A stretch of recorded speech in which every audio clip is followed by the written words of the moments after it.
All right, welcome back. So, we've spent a lot of time talking about the what of nutrition, carbs, fats, proteins. Well, now we're diving into the how. In this explainer, we are going to pull back the curtain on the incredible process your body uses to turn your lunch into pure energy. I mean, have you ever really stopped to think about it?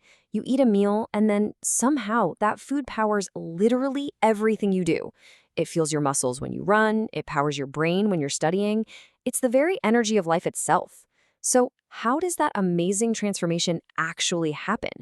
That's the big question we're going to tackle today.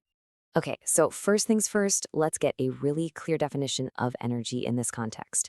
Biologically speaking, energy is just the power your body gets from food to do all of its cellular work.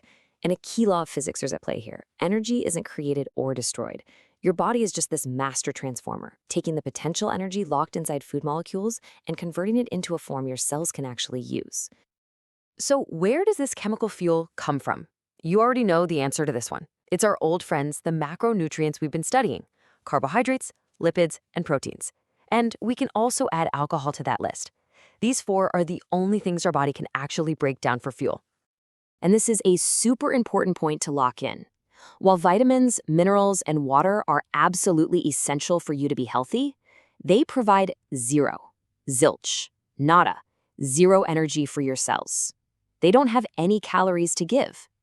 The energy comes only from those four sources we just listed. Don't forget that. So, we've got the fuel. Now, let's take a look under the hood at the incredible engine that processes all of it, your body's metabolic engine. And that engine has a name: energy metabolism. But listen, this isn't just one single thing happening. It's the grand total, the sum of all the chemical reactions and pathways in your body. It's this giant coordinated network that's basically doing two main jobs all the time: breaking things down to get energy, and then using that energy to build new things. And these two jobs, they're basically complete opposites, but they're also perfectly balanced. You can really think of them as the two sides of the exact same metabolic coin. First up, let's talk about the deconstruction crew, the part of metabolism that's all about breaking things down. This process is called catabolism. So what is catabolism, really? Well, it's all the metabolic pathways that take those larger molecules you get from food, like glucose from your carbs or fatty acids from lipids, and systematically breaks them apart into smaller, simpler pieces. And here's the magic part. When those bigger molecules are broken apart, energy gets released. And it's released in two really important forms. Some of it becomes usable chemical energy that your cells can use to do work. The rest is released as heat, which, can't be used for work, but it's totally essential for keeping your body temperature stable. Okay, so if catabolism is all about breaking down, it only makes sense that the other side of the coin is all about building up, right? And that's exactly what anabolism is. Anabolism includes all the metabolic pathways that do the exact opposite of catabolism. They take those small, simple building blocks and construct larger, more complex things. Think about building new muscle tissue from amino acids after a workout, or storing away glucose as glycogen for later. That is pure anabolism in action. A great way to think about it is that anabolism is like all the construction projects happening inside your body 24/7, building, repairing, maintaining. And just like a real construction site, these projects don't happen for free.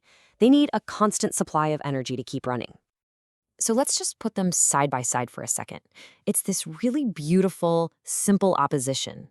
Catabolism, it breaks down big molecules into small ones, and that releases energy. Anabolism, it uses that energy to build up small molecules into big ones. It's perfect. One process makes the cash, and the other one spends it. But here's the real kicker. These aren't two separate systems just doing their own thing. In reality, they are completely locked together in one elegant, continuous cycle. And this is so important to understand. Catabolism and anabolism are totally intertwined. You literally can't have one without the other. They are locked together in this dynamic cycle that is the very essence of life itself. It's what drives everything. And this image right here just illustrates that cycle perfectly. Look, you see the food macronutrients coming in at the top? Catabolic reactions break them down, releasing that usable energy and some heat. Then, Immediately, that usable energy is grabbed by anabolic reactions to build everything your body needs: new cells, new tissues, everything. It's a perfect continuous loop. And that brings us to what is probably the single most important takeaway from this entire explainer. The energy released from catabolic reactions is used to fuel anabolic reactions. That's it. That's the fundamental rule of energy metabolism. That is why eating a sandwich can literally become new muscle. So, we've figured out the what and the why of this amazing cycle. But this just brings up an even more fascinating question, doesn't it? How? How does this all work on a chemical level? What exactly is this usable energy? What's the energy currency? And what are the molecular tools that make it all happen? Well, that is exactly what we're going to dive into in our next explainer. I'll see you there.